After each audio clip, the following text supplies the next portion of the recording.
Ito na naman yung isa sa kalaban ng ating mga durian mga bay. Yan o, mga aphids. Yan, umatake na sila o. Kasi nagpa-flashing yung durian natin. Yan o, binubutasan nila. Kaya agapan natin ito ngayon mga bay. Yan, sobrang dami. Hindi nakakatubo ng maayos yung ating durian. Kasi kinukuha nila yung nutrients mga bay. Sinisip-sip nila yan. Kaya napapansin nyo, yung dahon ng ating durian yan parang nagiging malnourished.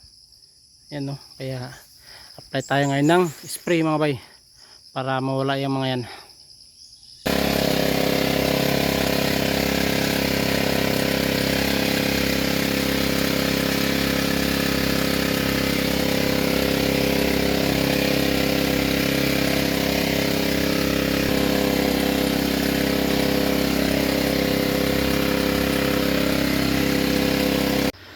Yan mga bay, nagsitalsika na.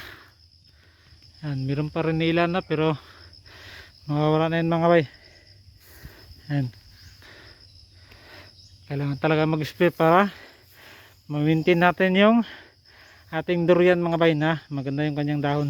Kasi pag hindi maganda yung dahon, hindi rin maganda yung tubo ng ating durian mga bay.